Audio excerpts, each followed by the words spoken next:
Okay, so we bought a new headache. This thing right here. You tell what it is just from that look? I'll tell you in a minute. Because I just didn't have enough things to do, like a truck up on blocks over there that needs timing case work. It's a Volkswagen Golf, a 20-year-old Volkswagen Golf. So unfortunately, there'll probably be videos of this thing coming. And again, I've said I don't make these videos to give you instruction, more just to show you the mess that I got into. Tell my kids they can probably do it. I was talking to my daughter over supper, and we live in Canada, and in Canada we have Tim Hortons, and it seems like a cultural obligation that you're supposed to pretend to like it. Now here's the thing, I don't like it, but this channel is at a very small number of 100 subscribers right now, and she said, hey, if you got about 600 more of those, you could probably make enough money to buy a Tim Hortons coffee that you don't want every month. So I never thought I'd do this, but I wouldn't mind making enough money to buy a coffee. Hit that little subscribe button. Okay, here we go. We're in a mess with this car. Bought it, drove it home, had a growling, screaming wheel bearing. Like, I've never heard one quite that bad. Got digging into it and found it needed a lot on the front end and elsewhere. And yeah, maybe it'll be on the road eventually. All right, here we go. Here's what we're dealing with. The bushings were bad. The ball joints were bad. Yep, the wheel bearings were bad. So we just bought a control arm with the bushings and the lower ball joint all in it. I bought a loaded steering knuckle. We're just reassembling. That's what we're doing. So hopefully this works. We're going to put this up in place in here and right in there, reinsert the bolts, torque it out. That's the first step. First I've run this bolt in. I put some please don't get stuck juice called Never Sees on it because I'll be the next guy in. And we're gonna put this back bolt in. We're gonna torque them, and I don't like to give torque values. I've had people say, why not? Well, the truth is I don't want to be the guy that's wrong if your stuff breaks, because I'm just a guy in a shed saying you can probably do it. But I have an old book because I had a car like this 20 years ago, and I kept the book because I'm a pack rat like that. So check this out. You are looking for control arm rear mounting bolt and control arm pivot bolt. You can read them both right there. Step 1, 52 foot-pounds. Then turn an additional 90 degrees for both of them. So that's what we're gonna do.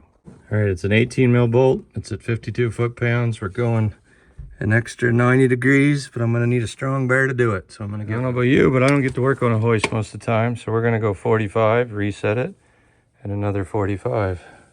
So there we go. We're gonna reset the bar. Roughly where she goes. Take it another 45 degrees. That's about right there. All right, we're at 52 plus an additional 90. There it is. No wonder it's so hard to get them off. I wish you the best getting your box end wrench up in there. It is possible. Kind of up in this way and like this on top of the nut. You can do it. I know it. I mean, at least I think so. All right, we're back at it. It is a beautiful, almost evening in New Brunswick. Here's the car. Got pretty well everything done on this side. Of course, I'm missing this set screw just to make life annoying when you take the wheels on and off. But everything else is torqued and ready to go, except the wheel speed sensor, which goes right back in there. And here's why. Well, because I broke it. Yep, that's how it goes. I don't know how many different wheel speed sensors I've done. I think I've only ever gotten one out of an old car without breaking. So I don't give advice because I'm not qualified to give advice, but here's my old wheel speed sensor. If I did give advice, if it hasn't been out in a long time or you don't know ever, just buy the wheel speed sensor. I knew better, but I tried. I put the penetrating fluid to it. I did all that. I'm not going to use this knuckle again, so I wasn't worried about it. I'm just going to clean it up and keep it for another time. So I bought the wheel speed sensor. I put on an old hat. Because, you know, there's nothing like an old, it's kind of like an old friend. You can't make old friends, you can't make old hats. And I came out to fight with this car. A lot of it hasn't made the video because it's been quite a fight, let's be real. But we're going to go around the other side and I'll show you a bit of what's going on. What I don't think I've shown yet is the torque for the axle nut. And that's because it's complicated and I can't do it with the camera in my hand. But here's what the book says.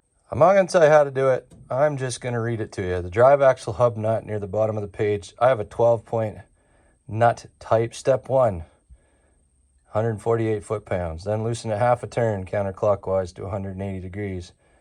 Then a half turn clockwise, 180 degrees. And 37 foot-pounds, and then an additional 60 degrees. There you go. I also should show you this because it looks like I've worked on this car before. Got it back, rooted, plugged in. You'll notice an anomaly right here. And just made it work. I can appreciate that. Okay, here I am on the passenger side. As normal, I didn't leave myself a lot of room to work at a table right here. But anyway, I clean this up a little bit. We're going to put this up on it. Now, there's a crack right here. There's a tab right around there. They have to line up. So, here we go. I'm going to put a little bit of please don't get stuck paste on this. It's just something I do because I'll be the next sucker in here and I don't want it to get stuck. I don't know if it helps or not, but I live where there's lots of salt and this stuff's relatively cheap. So there we go. Okay, so in my case, I've heard people say take a chisel, put it right in there, which you could do if you got a cold chisel. But all I've been doing is taking this hand, holding the tie right end of the way, holding that out of the way because you don't want to break that. Who wants to change a wiring harness? And tapping it on the bottom with this hammer. And it's going. It's almost there. We got about this far to go. You can see the holes got to line up. Tapping might be a generously light word, but you know, just persuade it on there. It works for me. Might for you. It's not the right way to do it. Okay, here's the book. We're working on the suspension strut to steering knuckle bolt and nut.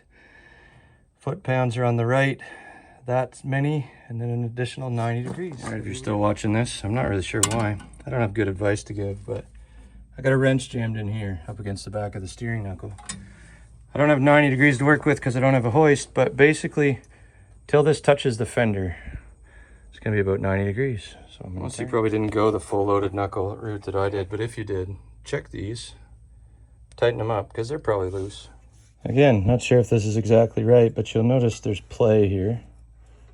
So now I'm going to put this in, get my axle nut on, get everything situated that way, and then we'll torque that down.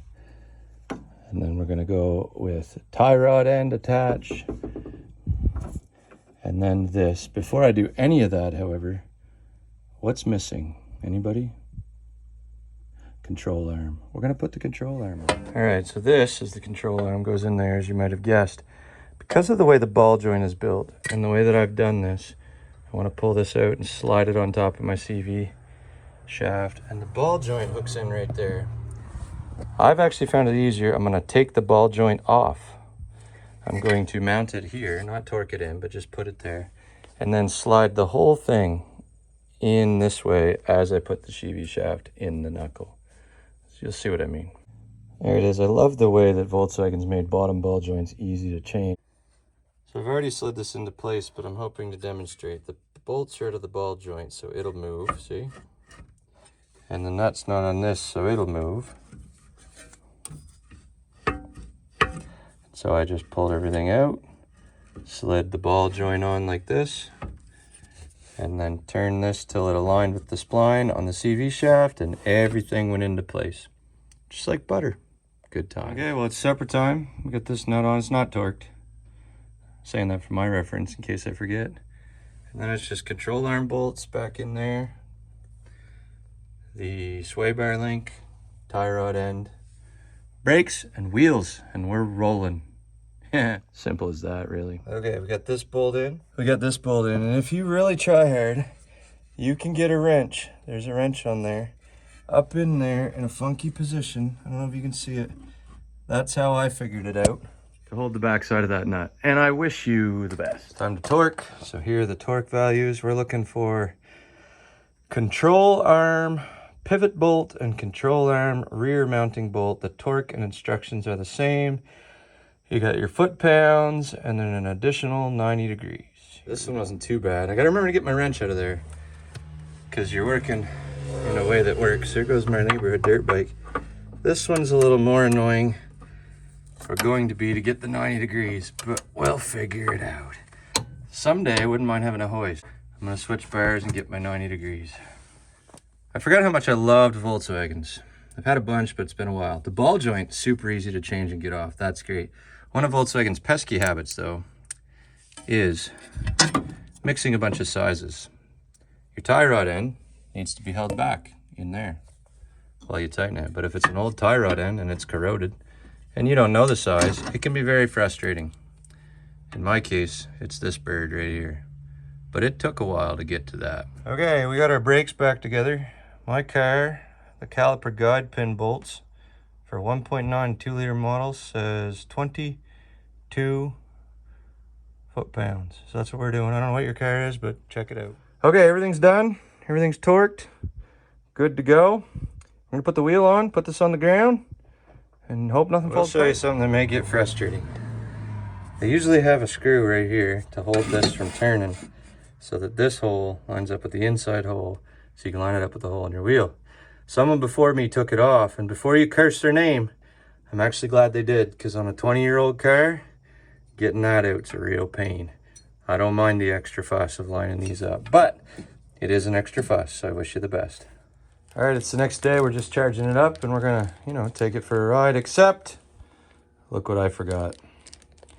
And put the wheel speed sensor in on the passenger side. And now I got the wheels on, it's sitting on the ground. Why am I telling you this? Well, because as I said, I screw things up. I got a haircut since yesterday. Don't forget your wheel speed sensor. It's annoying. For the first time it's out of the garage, here it is in all its glory. It's rough. As you can hear, it needs some exhaust work. But it's 20 years old and it was cheap.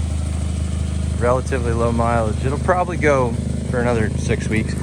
We're gonna do the most important thing. We're gonna take this book right here because we're gonna need it, probably on the side of the road. Toss it right in there so we know where it is with all the other important paperwork.